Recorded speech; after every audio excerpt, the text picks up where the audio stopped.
Hey, this is Sir Charles Carey. I want you to join me on Tuesdays at 7 p.m. for the Tru-Mu podcast, True Music. That's where we talk about all things music.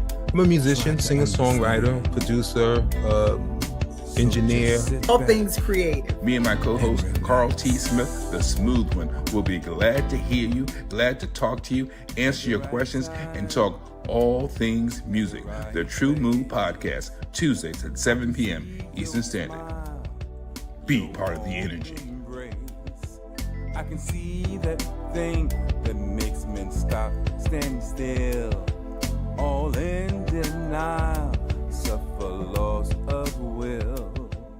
Hey folks, we're back one more time for the Tru-Mu podcast. I'm Sir Charles Carey, and he is the smooth one, Carl T. Smith. What's going on, C? How you doing?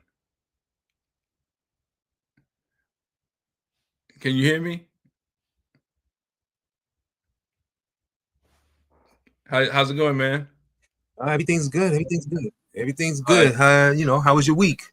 Man, look, I'm alive. I'm grateful. It's always good as long as we're able to do what we love to do, and that's where I strive at.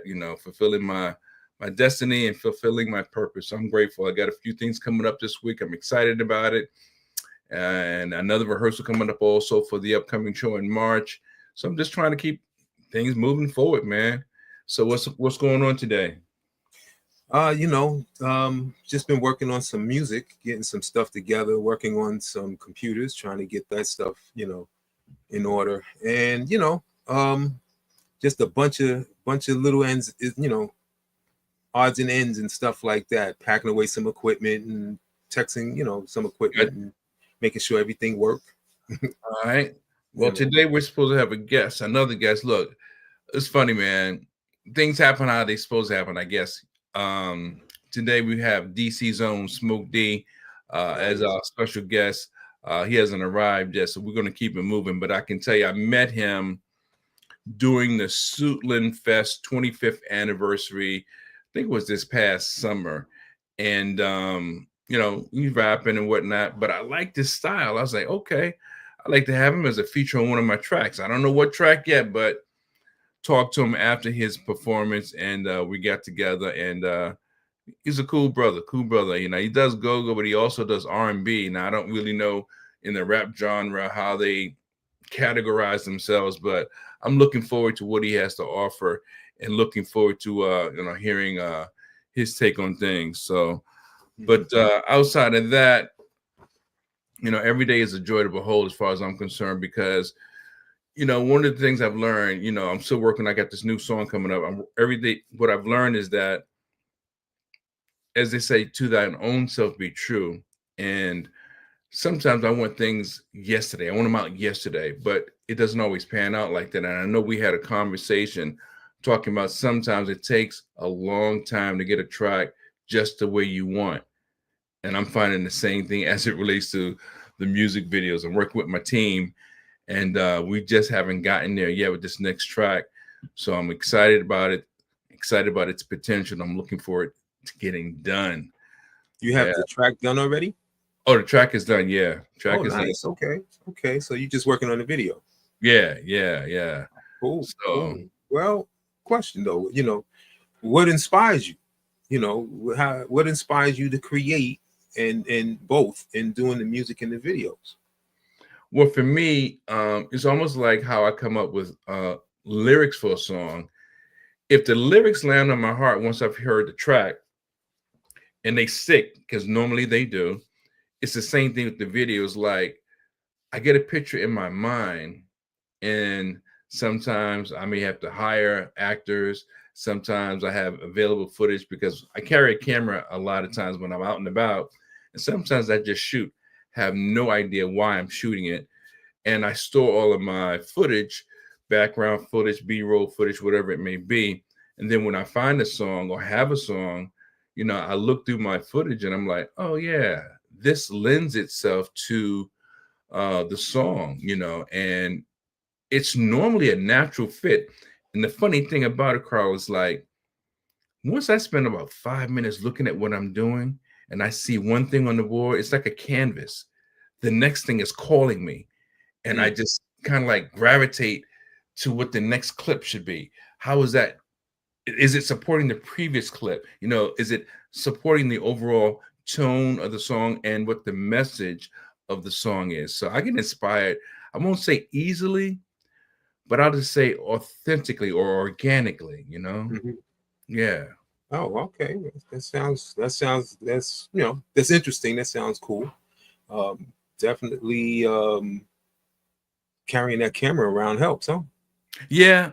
And it's funny because I know as technology has advanced, you know, our phones are got pretty good quality. So sometimes I might even use one of my extra phones just to capture some footage. I think once I was at not Reagan, well, yeah, Reagan Airport, but going into Virginia, there's a place where people fish and people just like stop and, you know, get a bite to eat. And I saw the airplanes taking off, and I don't know why, but I just started catching the footage of a plane taking off and overhead. Did that a couple times, and a year and a half later, I'm able to use that footage. I think I saw that in one of your videos. Okay. Yeah. What about yourself? When it comes to complimenting your songs, I know we spoke about the importance of videos. Are you using footage, or do you hire people to convey the message? How do you go about it?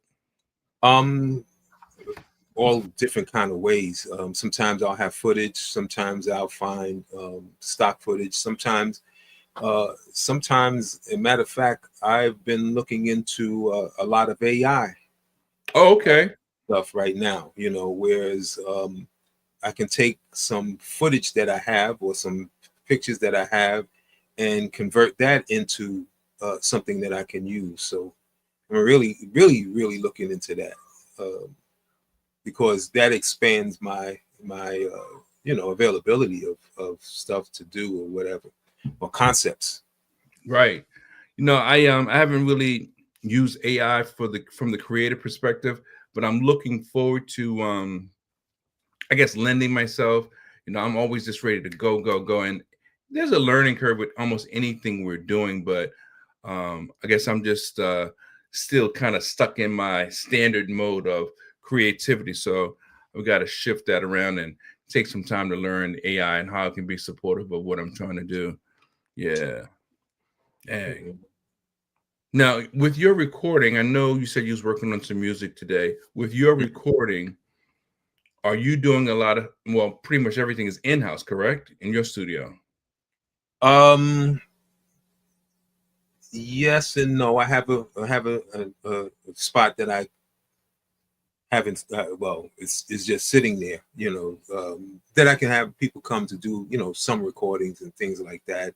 And then I have a couple of guys who have a rehearsal studio where I can go to Right. and set up and record there. Nice. I'm really trying to get that mobile kind of thing. Take a laptop, sound card. Um, Most of the stuff that I do is usually at 3 or 4 o'clock in the morning. So I can go out, get the record whatever I need to record, and then I can come back and start recording or start, laying it down or start actually not laying it down, putting it all together and then mix Right. it, stuff like that. Technology has opened the doors. Well, I've rode the wave of that since way back.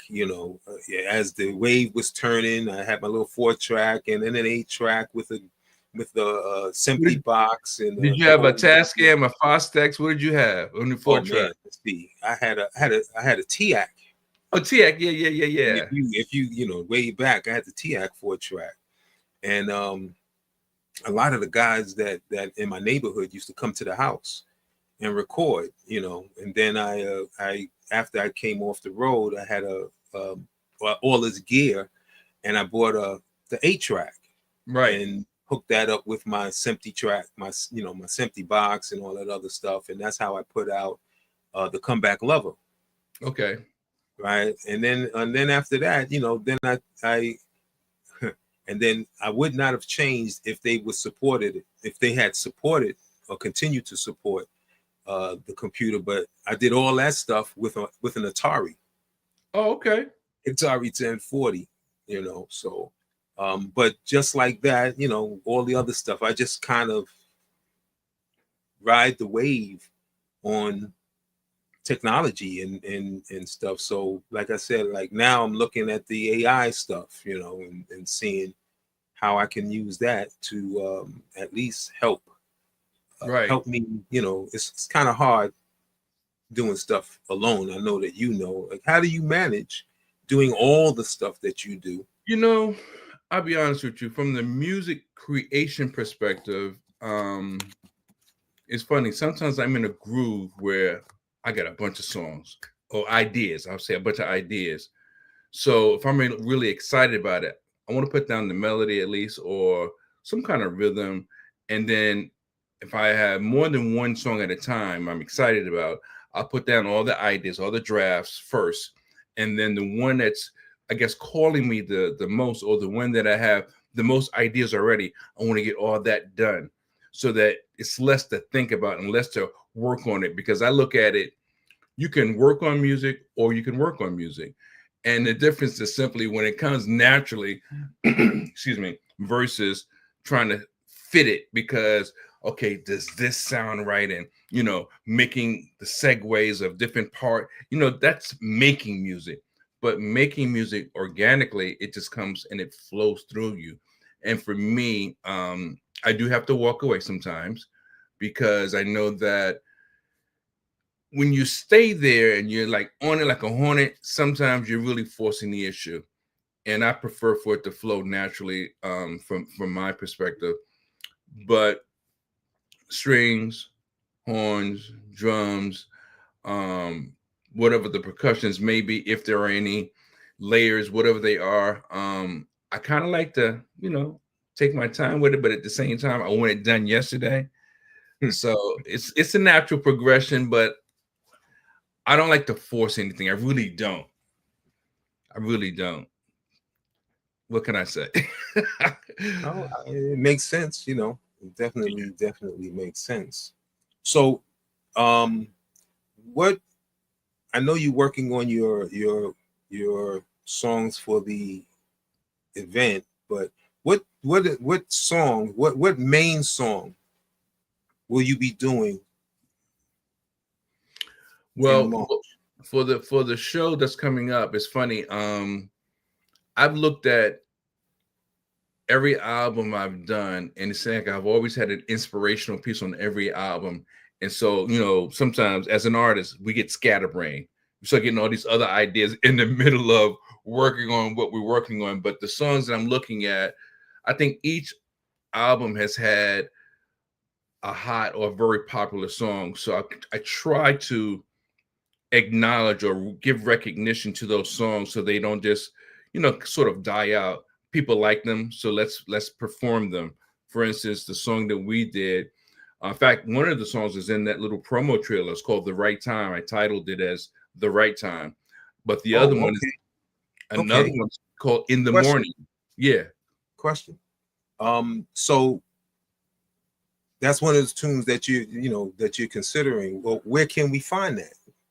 Well, The Right Time, as well as In the Morning, you can find it on Sir Charles Carey music.com. It's on the Everybody Knows album, and that's a picture of me with a microphone and actually it's this hat, this old beat up hat.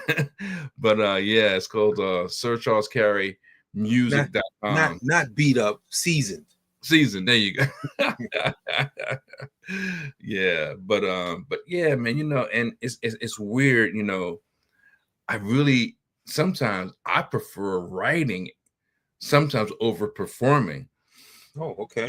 Don't get me wrong, I love performing because I'm a people addict, but I guess it's a mode I can be in sometimes, whereas I get all these ideas and I'm like in the groove and it just feels good being able to, you know, flow. I remember I did a song one time and actually a couple times, but one time in particular, I think the song was called Everybody Knows.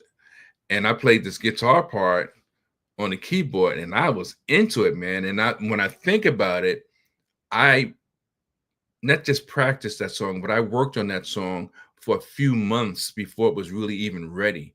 Mhm. And to me, it was the star of the album. Yeah, it's called Everybody Knows. Mhm. Yeah. So those are two.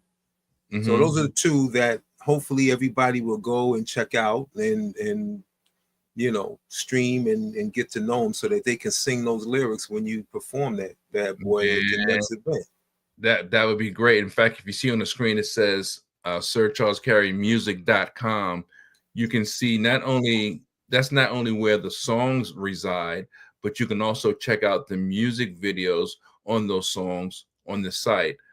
Or for those that are like me, you like to go to YouTube University, just look up Sir Charles Carey on YouTube or Sir Charles Carey Music, and you'll see in the morning, you'll see the right time, you'll see all the songs that I've recorded that have videos to complement them.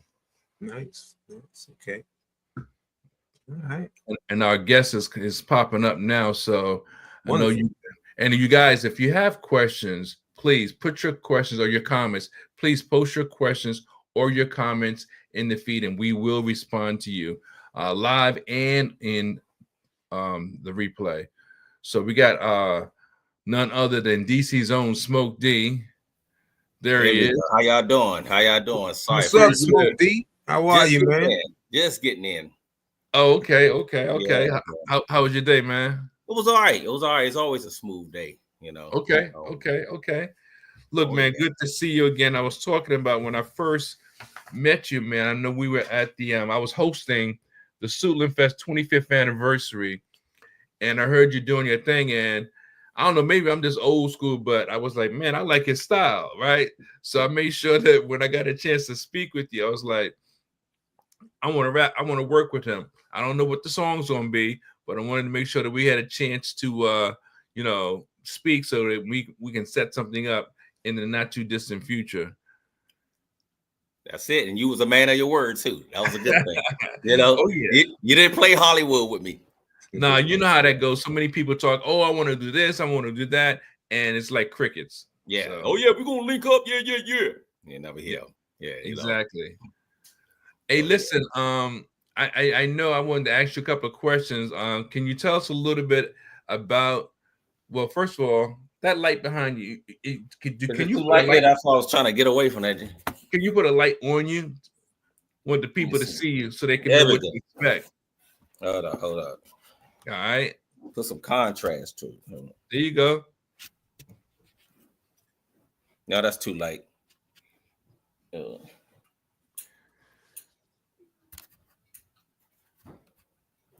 And that's dark. Well, it's dark, but at least they can see your face clearer. Which one, light or dark? The dark, unfortunately, the darker one, because the light behind you is It's too light. Yeah. Okay, here we go. Yeah. So look, tell us a little bit about Smoke D, such as like when did you first get into music? I was young. I was in my teen years, and back in cassette tapes. I'm telling my age. So yeah, Telling your age, man. Telling your age. But it was just a thing. Young thinkers like, man, we can make some money. And I had a partner back then. And we made our first demo, found a studio, and they had actually it was like a band studio. So we had a keyboard player in there, a drummer, and something else, and some mics.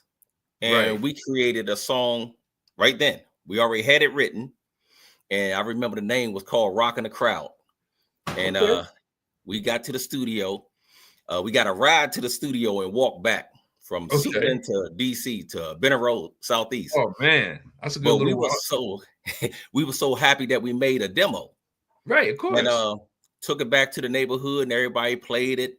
And they was proud of it. I kept going.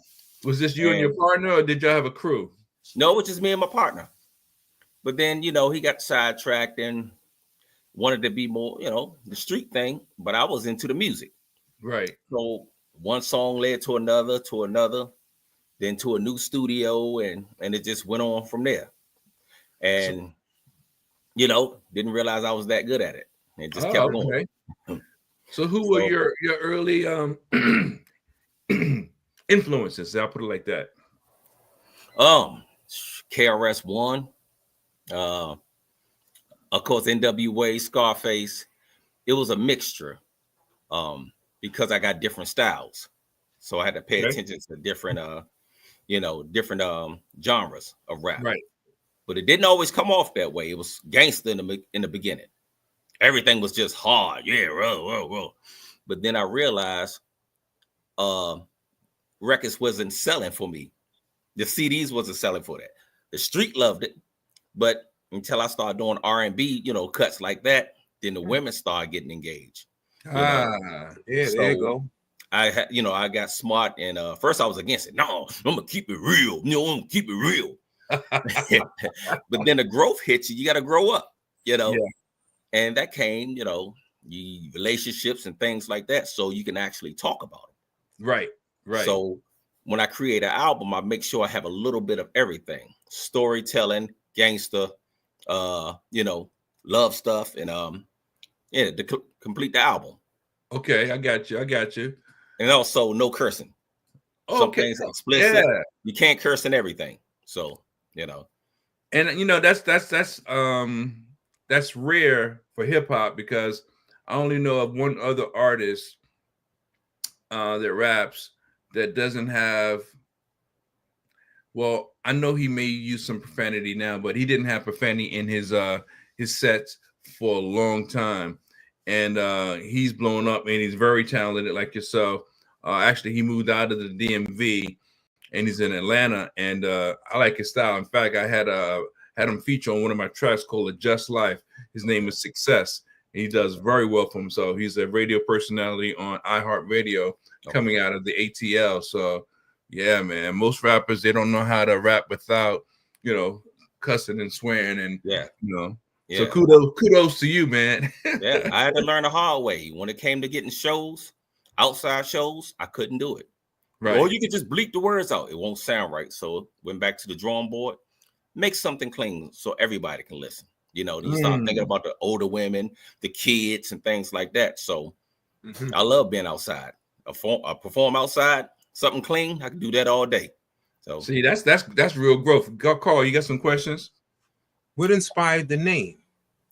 It was Smokey D. Smokey D. Okay. Smokey D. It was a name, Smokey. My mother used to call me Smokey. She used to let me hang out with her on a late night sometimes, and I thought I was a big boy. And she gave me a little name. Oh, come on, Smokey. And I thought I was I'm Smokey. I'm Smokey. And I just took the first initial of my name, Daryl. Smokey D. And that was early. And I didn't like the E. The Smokey D, it sounds so dated. So I just took the EY off and made it Smoke D. So nothing to do with smoking. It was just a name, Smokey, shortening it down to Smoke D. Yeah. But then I realized there was a couple of Smoke D's out there. So I'm like, damn, everybody Smoke D and everybody rap. So I just claimed DC's own. So now it's DC's own, and I'm going to stick with it. Never forget where you come from. So I love that DC's own. Right. What was the hardest decision what was the hardest decision that you had to make in this music thing, the music industry? Not to sell your soul, just do you. At one time everybody wanted a record deal, and you start seeing people complaining. Oh, they ain't paid my money. Everybody's saying it. So I said, why don't you just stay independent? And when I made my first album back in 2010 and received my first royalty check, that was enough for me to say, keep it this way. Yeah. And if it gets slow, promote yourself harder. That's it. Well, when you measure it, when you measure the whole thing, your independence, you make more money half the time. If you weighing it by money, you make more money independently than you would signed. Yes, exactly. You may get an advancement, but that advancement will hold you but so long, and you get nothing else after that. Yes, it's just a loan. It's like a credit card loan. They give you this money, but you got to pay it back.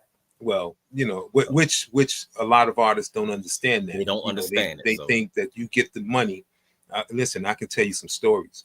you think that you get the money, and then they burn through it, and then they claim, I've been robbed. Well, no, you haven't been robbed. You've gotten, let's say, $100,000 advancement, and then now to ignite your career, they still got to keep spending money. Exactly. So you always in debt. You're in debt. You're gonna owe albums because you're in debt, and the next album is going to be 3 times it. So you make out, independently. It's definitely a business, and if you in a group, or let's say it's a couple of people on that roster, and if your album blow, and he took a loss on them other 2 people, you paying for that. Yeah, you're paying for that. So everybody pays for it. Yeah. They want their money back too. It's a business, so it's a business, right? Which is the main thing. If you understand it's a business, you're good to go. Yeah. All right. Yeah. Don't worry about the fame. Well, I'm gonna blow up. Make good music. That's what it's about to me. Make good music. Folks, once again, if you're watching or you just joined us, we're speaking to DC Zone, Smokey D. I'm Sir Charles, and we have Carl T. Smith, and we do have a question. And the question is coming from Miss Rogers. Let's see. I don't want to mess up the name. Omega. Oh, guitarist. Know the guy. Okay. Do you feel AI is a direct threat to the arts? That's a good question. We're just talking about that, right? Yeah, it can definitely take away because they don't need you. Listen to these songs of Tupac still coming around through AI. Does the family get any part of that? Yes, they do. Yeah, they do. Yes. I mean, they do, or they're supposed to? No, they do. Yeah, right. If they're supposed to, they should. Right. The publishing and all that other stuff still goes. Mr. Rogers. And matter of fact, the way the industry goes now, you have a better shot at making making a living on this thing, because they will continue to perpetuate your material. Yeah. And depending on your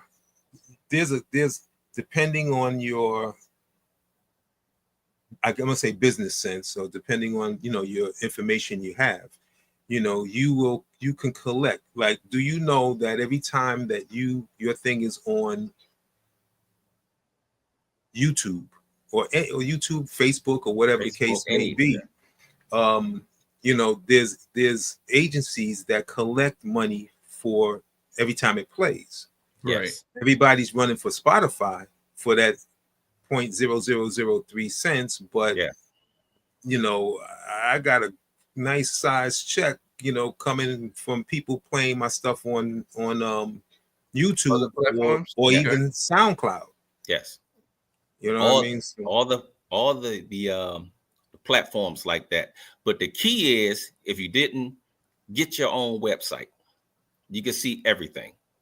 Because if your name is on Spotify, YouTube, you're just bigging up these companies. But we all need it. There's a pro and con to it. But if you own your own website, you can upload your music, do what you want to do, and that's your thing. And you bigging up your website. If you upload, are you suggesting that if you put your music only on your website or on both? On both. Everything. On both. It's, that's the goal. That's my goal also. You get your own website. Even print up T-shirts with your website on it, and you can direct them straight to your website and get your views, Right. Wow. Little things you can also do, bonus features. You can put up a video nobody never seen on your website to gravitate everybody to come to there just to see it, or a new song, things like that. Right. So you mentioned that you had different styles at one point, or that you can do different things. What would you say your style is as a hip hop artist? I like the grown and sexy. I like the clean and the grown and sexy. And I do a lot of storytelling. So anything's relatable to real life issues. So that's my thing there.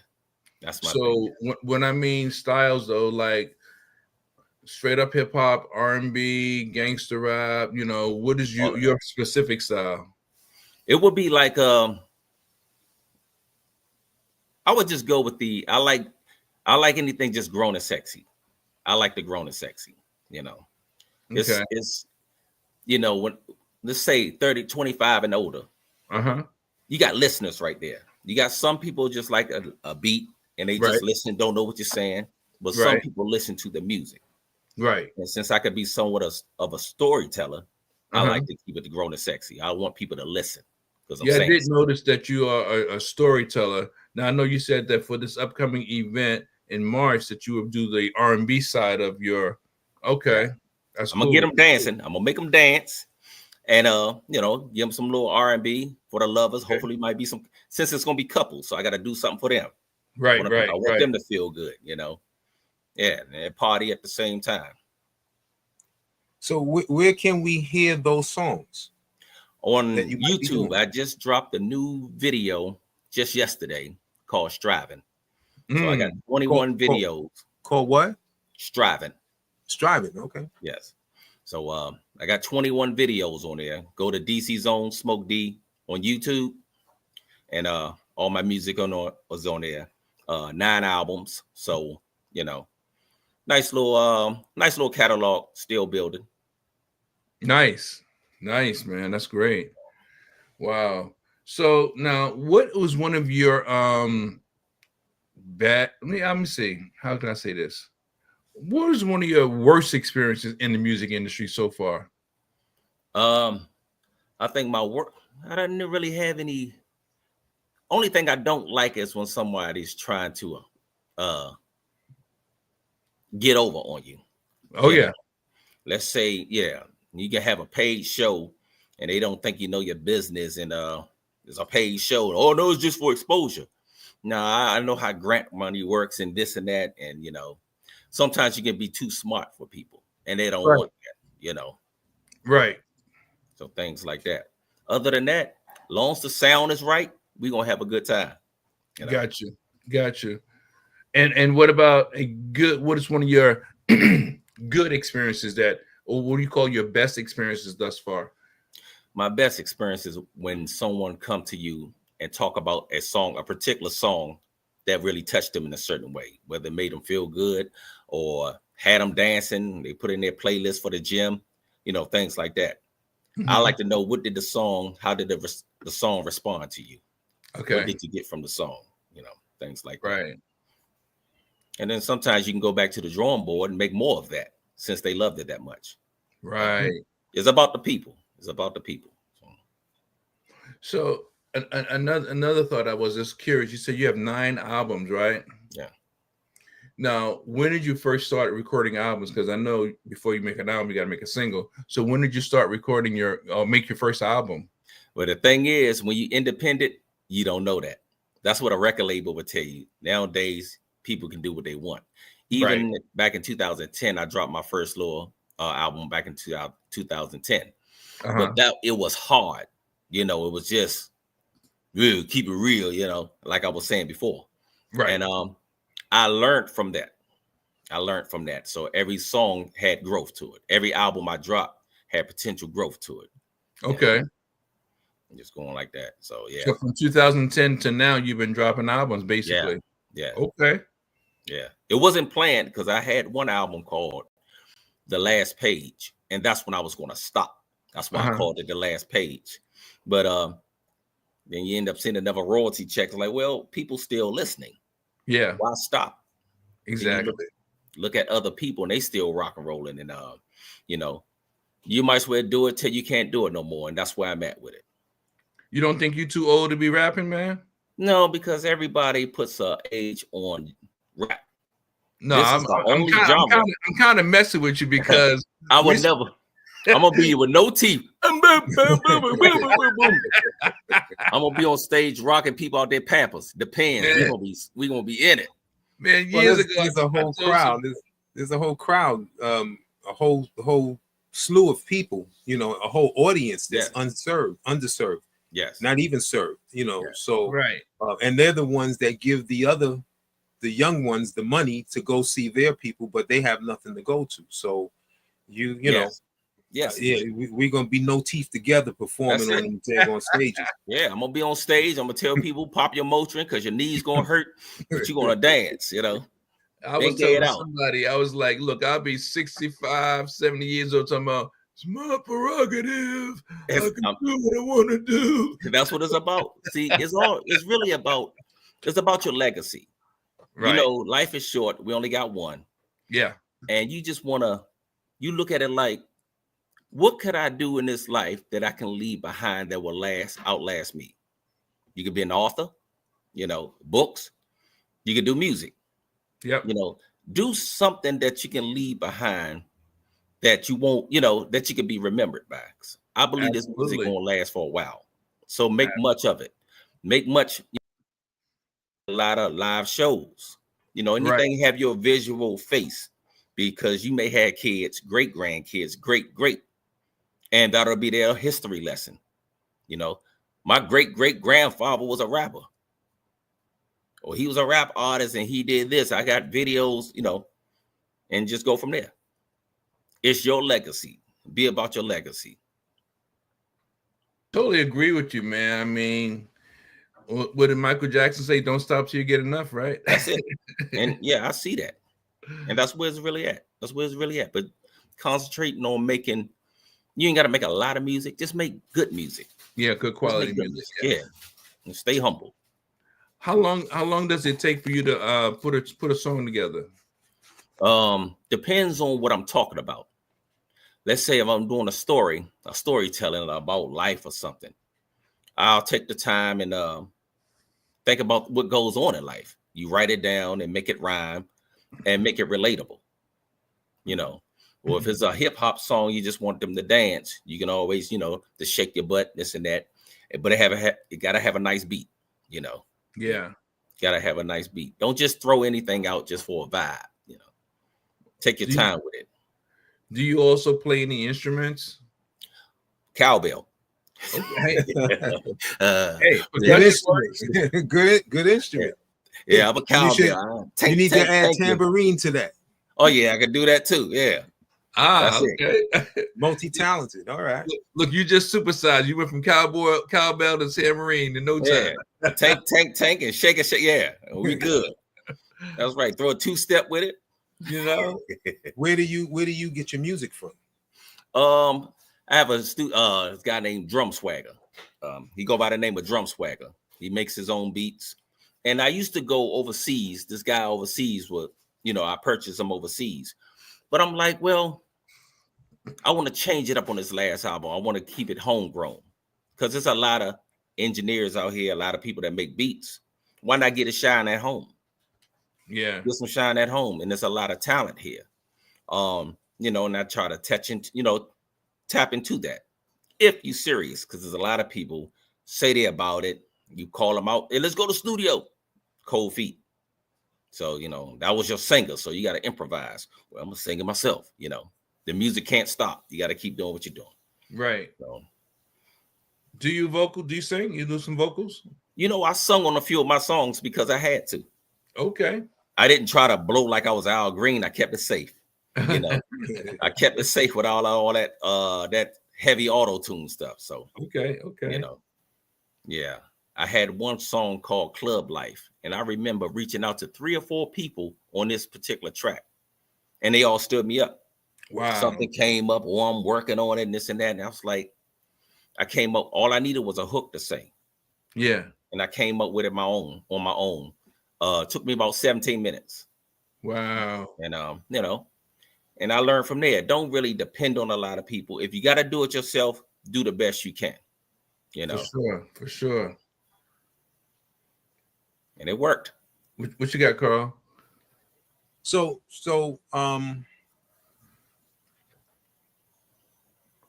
what's your opinion about the use of social media and using social media on, you know, as far as promoting and publishing, you know, promoting and publishing? I got publishing on the mind. Promoting your music. I think it's a great tool. I think it's the best tool because it's a million sites out there that you can post your music.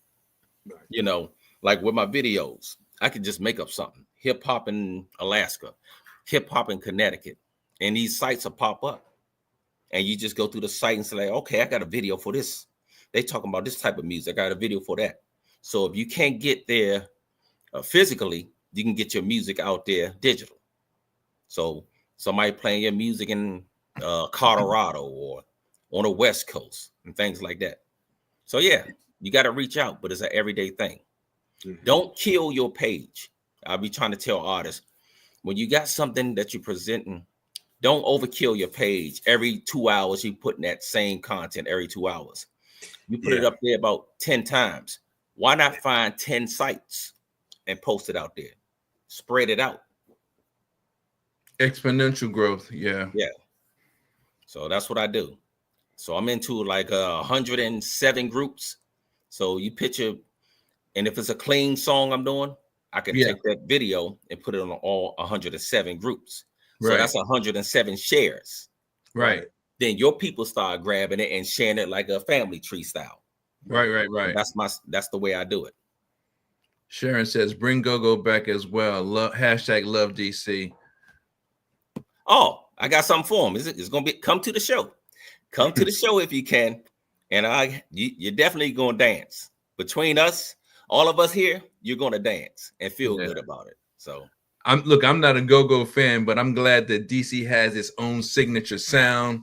I believe that every area, not should, but that does have a signature sound, should be proud of it, and it's well deserved. Florida got their big bass sound. West Coast got their sound. New York and Philly got their sound. So, but yeah, man, I think every area needs kudos because that's their signature. So it's all good. I do believe DC needs, when it comes to go-go, they needs content. Because if you listen to a song for 40, 45 minutes of go-go, oh my goodness, you're going to get cover songs. You're going to get a lot of street name calling, and you're going to get a lot of physical names calling. Sweet Teresa, my girl, Michelle. It's really no content. Right. I know what you mean. And the call and response, but that's about it. That's about it. So I think that's what's killing go-go. Now, what about Belladonna? Belladonna, they're pretty decent though, right? Yeah, they're real good. They're real good. And as long as they have a nice image because there's an all-girl band and they're very talented. Right. Very talented. Just bring back or create content. Yep. Songs that's about something. Got a message in your song. Yeah. Yeah, I'm with you on that. Yeah. Totally. I miss Chuck Brown. Chuck Brown, he was one of the best to do it. Oh, yeah. I remember them having a song back in the day called DC Don't Stand for Dodge City. And that was a great song. It had a lot of content about, the gun violence. Right. You don't hear that type of music no more. It's just shake, shake, shake, Yeah. It is what it is. But I'm going to do it my way. There you go. What you got, Carl? Anything before we close out? I know you have a million fantastic lyrics and stuff, but what is one of your favorite that you use? What is one of my favorites? I think one of my favorites would be something like the struggle is real, when I have to talk about real issues or growing up not having, because I like for people I like to touch people. So everything ain't always about dance. I might want to say something like, I said something that touched you in a certain way, or, we have death in the family. Might make a rest in peace song. We all go through that. So things like that. So anything really storytelling, heartfelt, I would say. Any of my heartfelt tunes. Yeah. So what you got coming up next? Now, you got any events coming up? Right now, I'm just promoting it. I'm promoting this video I just dropped yesterday. So that's a lot of work because you got to hit Instagram, Twitter, Facebook, your text message, and it's an all-day type thing. So, from there, I got some things lined up down the road for us when the weather break. But I'm trying to get something earlier. Oh, yeah. That's what's up. That's what's up, man. What about you, Mr. C? I know you got some things coming up. You got, I saw almost like a calendar of dates you got coming up, man. Chicago. Oh yeah.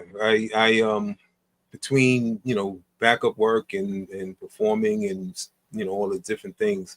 I actually didn't put everything on there. Okay. But the 15th, February 15th, I'm doing this thing here in New York. Valentine's Day thing in New York. And then I should be in Chicago beginning of March. Chicago beginning of March, San Diego, playing for Leon and the Peoples. Right.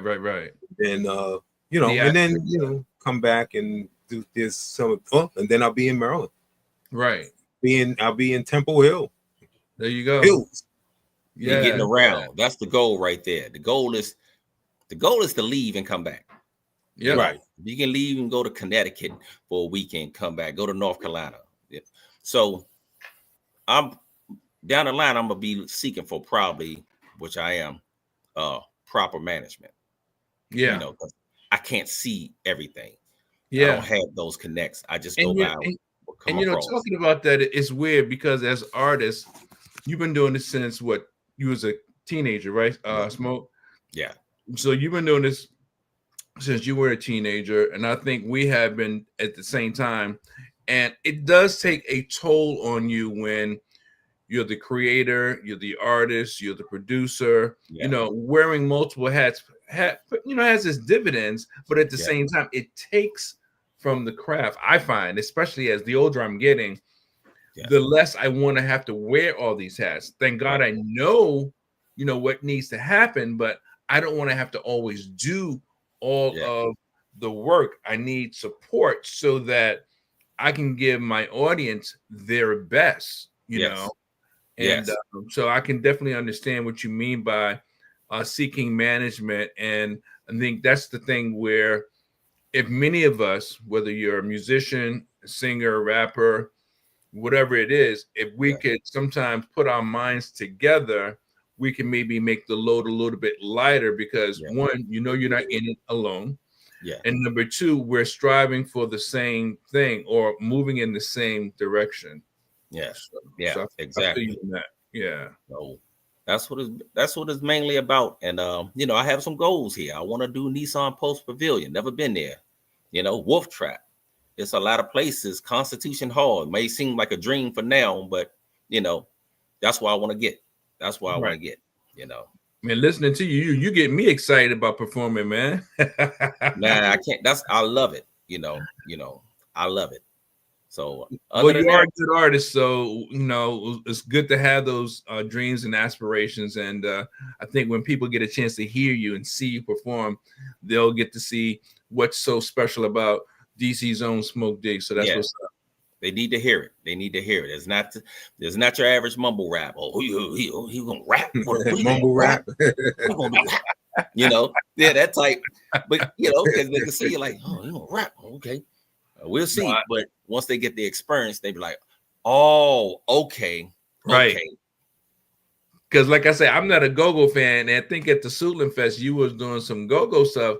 But for me, a non-go-go person, I was getting into it. It's probably because of the storytelling that's built into your performance. That's what caught my attention. I was like, okay.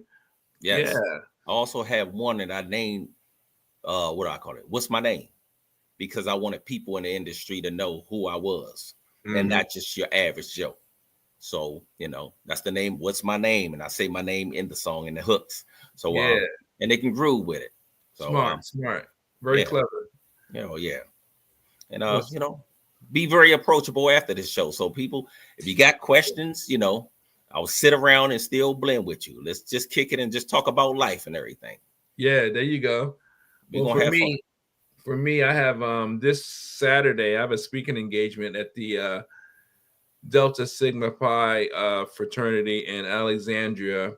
And then of course I'm working on new music as well as working towards the March 21st date. So, it seems that we're all staying busy, and that's what it's about. The name of the game is to stay busy, stay relevant, and just keep it moving. So And then look, I'm still looking forward to us recording something, Smoke. So we got to get in the studio. Man, we can do that. We're gonna do that because I take it serious because I look at it as a moment in time.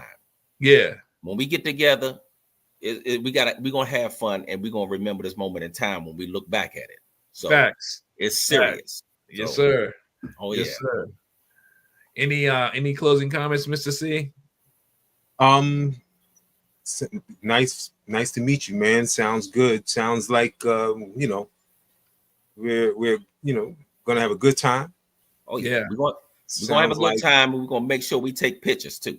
Oh yeah, and we're gonna lots of pictures. Yes, lots of pictures and a whole lot of stuff. And I'm anxious. That's right. We're gonna create this history. I'm ready to go. Yeah, and thank you, Sir Charles, for having me. You was a man of your word. You said, "Oh yeah." I said he gonna forget. He got that code, got that call. So now it's time to promote. March is around the corner. Right. It's time to promote this thing. I'm on it. I'm gonna give a couple of shout outs to some of the folks that's been listening to us off and on. My man Julian Green from New York and from the NYC, at work but tuned in. Excuse me. Julian and I used to do music back in the day as well. Another musician, keyboard player, bass player, outstanding. Good to see musicians really supporting musicians indirectly and directly and indirectly. And my girl Sharon came back again. She says, what's your social media handles? So if everybody could say what their social media handles are one at a time. Go ahead. You can go ahead. Go ahead, Smoke. Okay. You can find me on Twitter at DC's Own Smoke One word. And you can find me on Facebook, DC's Own Smoke D. And you can also find me on Instagram at DC's Own Smoke D _. Oh, okay. And also my music is on all streaming platforms. So if it's too difficult, Google my name, DC's Own Smoke D, and it'll all pop up. Easy for you. Very cool. You can find me on Facebook. You go to the Smooth One, Carl T. Smith. I think I'm on Instagram, which would be CTS Smooth One. And same thing for YouTube.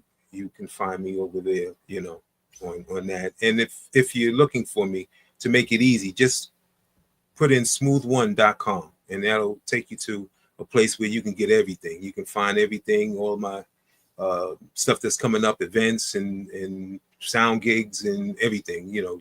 Just type smooth the number 1.com. And for me, I'm pretty much the same. I'm on all the social media as Sir Charles Carey. So whatever it is / Sir Charles Carey. My website is at the bottom of the screen, SirCharlesCareymusic.com. You find all the songs, the new songs, the music videos, all on the website there, as well as my music is also on all of the streaming platforms. So that's iTunes, Amazon, et cetera, everywhere you can find streaming music, you'll find my music there. And look forward to the new music video coming out probably within the next few days called He's the One. Got to give God his just due. So He's the One should be coming in the music video very, very soon. And with that, folks, all I want to say is remember, be part of the energy. That's right. Come to the show, we're gonna have a great time. Don't miss it. Absolutely. March 21st. Save the date. 6 to 10. MPK Cabaret. The three of us and then some. And we'll see you next week. That's right.